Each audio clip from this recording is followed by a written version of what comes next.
Hello everyone, and welcome back to another Roaring Records tutorial bit of fun. So if you remember yesterday, or the previous lesson, I guess I should say, who knows if this is yesterday or not, but we talked about microphones and the basics of a dynamic versus a condenser. And at the beginning of that lesson, we said there are three main things that we have to remember. One, you have to pick the right mic. Two, you have to point it in the right direction. And three, you have to plug it into a preamp or other device. So we did pick the right microphone. Dynamic versus condenser. It's the two biggest categories. You also have ribbons out there, and we'll look at a ribbon later, but the two biggest categories are definitely dynamic and condenser. And we said the dynamics were more rugged, more used for live performance. The condensers are more sensitive, far more expensive, but they capture the full frequency range and they're used in studio performance.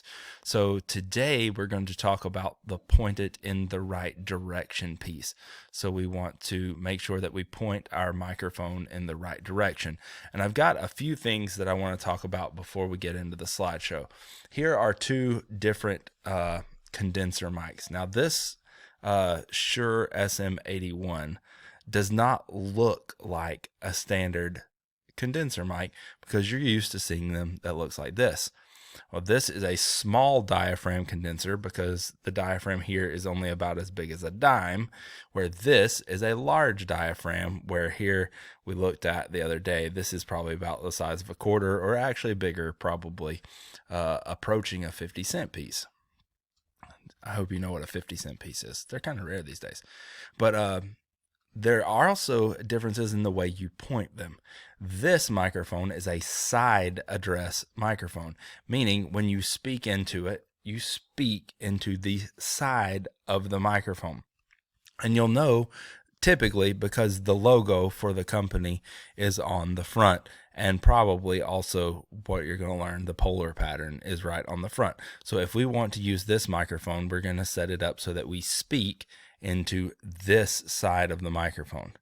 This side of the microphone is actually not picking up any sound. So this side is the one that we must speak into because it's the logo and where it's arranged. And then this microphone, the small diaphragm condenser, or the Shure SM81, this is a front address microphone. You actually talk straight into the front of this one if you were to use it for talking. Wouldn't really recommend that you use for recording vocals. It's almost too sensitive.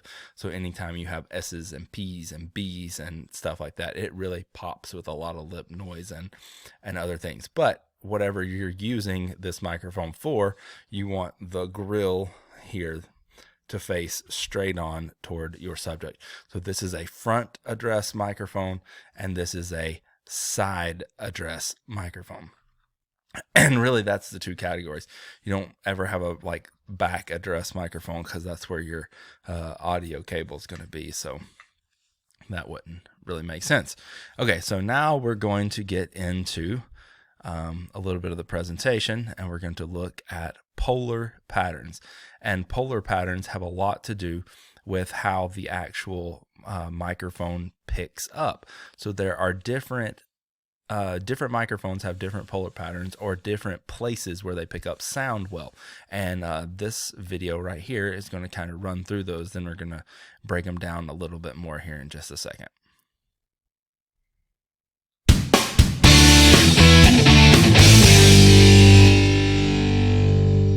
In part 1 of this series, we discussed the most common operating principles that microphones use to convert sound waves into an electrical signal. In part 2, we learned how a microphone's frequency response affects the sound of voices and instruments. In this episode, we'll review an often misunderstood microphone specification, polar pattern. A microphone's polar pattern defines how it responds to sounds coming from different directions. The polar pattern tells you how the mic should be placed to maximize pickup of the desired sound source while minimizing feedback or pickup of background noise. An omnidirectional microphone has the same output regardless of its orientation to the sound source. Its polar pattern is a sphere. On paper, it looks like a nearly smooth circle. In this demonstration, notice how the sound level remains virtually constant even as the angle between the microphone and the sound source changes.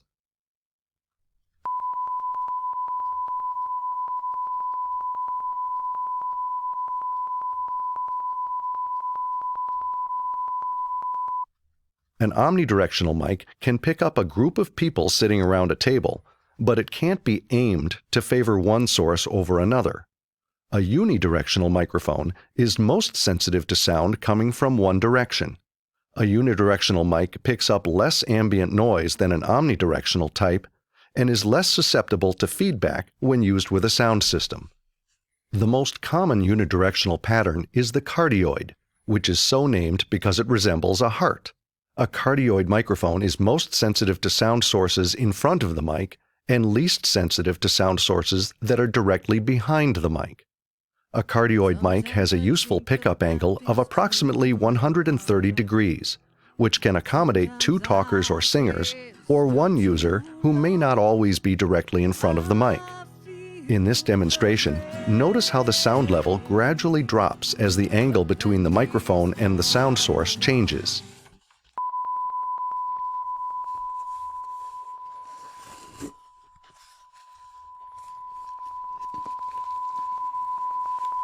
A supercardioid microphone has a narrower pickup angle than the cardioid, but unlike the cardioid, it is slightly sensitive to sound sources that are directly behind the mic. A supercardioid mic provides better isolation from room noise and nearby instruments, and can be more resistant to feedback than a cardioid, but it requires the user to maintain a more consistent position directly in front of the mic. In this demonstration, notice how the sound level drops more rapidly as the angle between the microphone and the sound source changes.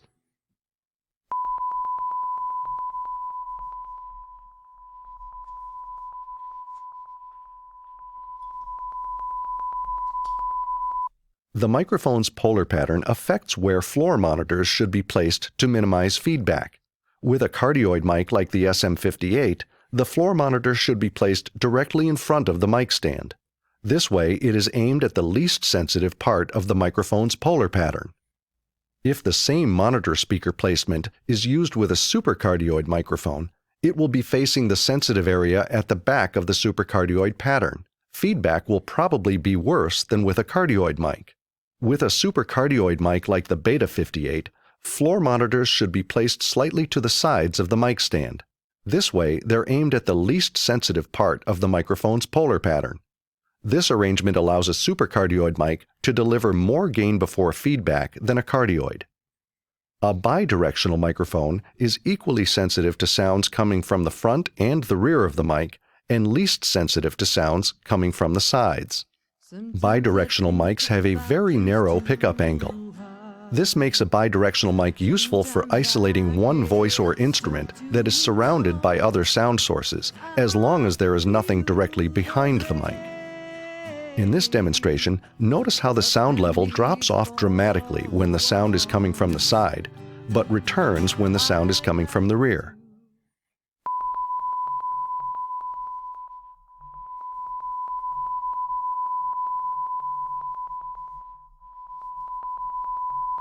The microphone's polar pattern affects not only how it picks up the sound source, but also how it behaves in a particular room or with a particular sound system.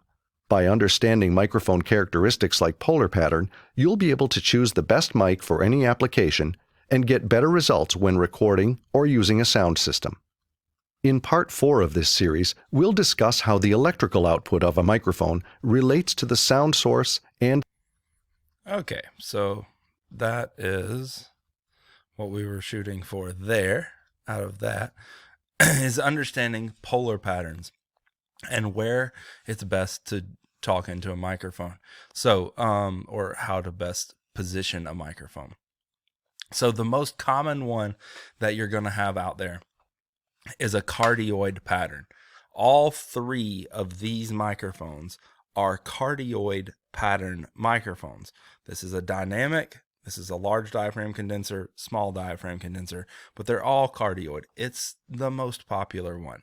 Remember, it looks kind of like a heart. So if you were to think of the mic facing down, you could see that it makes like a heart-shaped progression. That being said, the best way to talk into this microphone, and most microphones for that matter, is straight into the microphone. You want to speak so that your voice goes straight in or at a slight angle, but no more than 130 degrees split around this microphone. So a lot of times when people are speaking in public, you see them speak like this, and it looks like they're eating an ice cream cone. This is a really bad idea because you're actually now not talking into the heart of the microphone.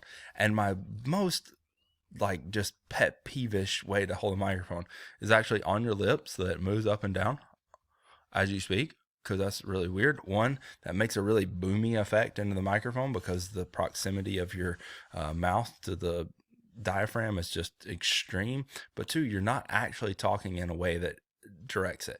And even worse is if you hold your hand around the microphone. When you do that, you're just creating an echo chamber and not allowing the back of the mic to breathe properly. Now, if you're beatboxing, it's great, but if you're not beatboxing, you don't want that. You want to keep your hand back down and point it straight into the vocal pattern, or the mouth, or straight on whatever it is you're trying to record. Again, this is a cardioid, like cardio, like I do cardio activity to keep my heart healthy, or cardiac. That can help you remember that cardioid means heart-shaped pickup pattern. The next one is a hypercardioid. It's hyper, meaning it is smaller cardioid pattern. You can see here that it's not quite as wide, but it has a hot spot in the back of the microphone. So you want to make sure that you don't hit that hot spot in the microphone if you have a speaker placed behind the microphone, like you're on stage and you want to hear yourself. That's great. Just make sure that your microphone, if it's a hypercardioid, doesn't have a speaker placed right behind it. The next one is omnidirectional. Now, omnidirectional microphones are really good for capturing the effect of the whole room. This microphone, I said a minute ago, is a cardioid microphone. However, if we unscrew the body here, we actually built into this microphone a handy-dandy switch. And when you look at that switch, it's right here. You can actually switch this from being cardioid to omni. And when you switch it up, now this microphone is an omni microphone. Now, omnidirectional means, omni meaning all directions. So you can capture any side of this microphone. It doesn't matter where you point it. All the angles are the same and equal. So that is what omnidirectional means. Now, you may think why would you need that? Why would you want that? Well, if you're in a really nice recording hall, like a symphony stage or whatever, and you want to record the effect of being in the room as well as the group on stage, then you might use an omnidirectional microphone that picks up not only the auditorium, but it picks up the stage as well. If you're recording overheads or a drum set in a nice studio room, you might use Omni to get the effect or the reverb of the room, the effect of that room. Actually, you use omnidirectional microphones in your life more than you think. So if you own one of these and you have ever used speakerphone or FaceTime, then you've used an omnidirectional microphone. Now, there are two microphones in here. One of them is a more cardioid or unidirectional microphone, meaning it faces kind of where you would expect your voice to be coming when you're talking on the telephone. But the other one is for speakers. So if I set this in the middle of the room, everyone has equal access to the microphone, and that would be using an omnidirectional mic. So they're actually kind of useful from time to time. Bi-directional microphones, this does not have the ability to be a bi-directional microphone. Ribbon mics are bi-directional microphones, if you see a ribbon mic, but they pick up from the front and the back, but not from the sides. So you could sing a duet with two people and they could sing into either side of the microphone, but that would be rejecting whatever comes from the side. So that's kind of cool. A bi-directional microphone being front and back, but not all directions. And then the final pattern we're going to look at today is a shotgun microphone. Now, the closest thing that I have here at home to a shotgun microphone is this, but this is not. They look like this, except about they're probably about this long. Now, the shotgun microphone is mainly used for videography, and here's why. If you've ever seen someone hold a boom arm in a movie set, they're holding a shotgun microphone. A shotgun microphone has, as you see over here, the narrowest of pickup angles. This pickup angle is only like 20 degrees wide, whereas our hypercardioid or our regular cardioid was 110. This is only about 20 degrees wide.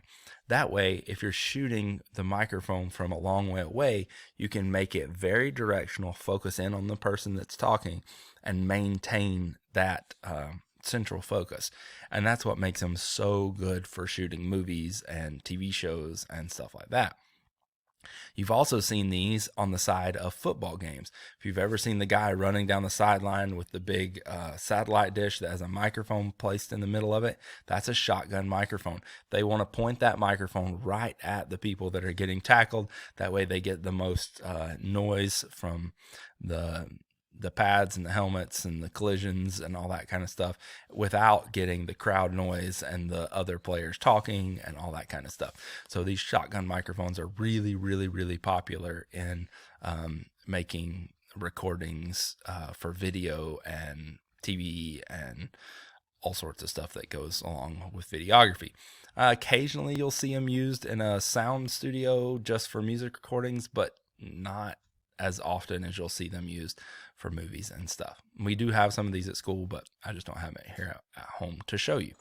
So those are the pickup patterns of the microphones. So now we've learned how to pick a mic, dynamic versus condenser, and now we know more about how to point it in the right direction. The next step we're going to talk is about in the next lesson is what to plug it into and how all that stuff makes sense. Thanks for watching. Hope this makes sense. See you later.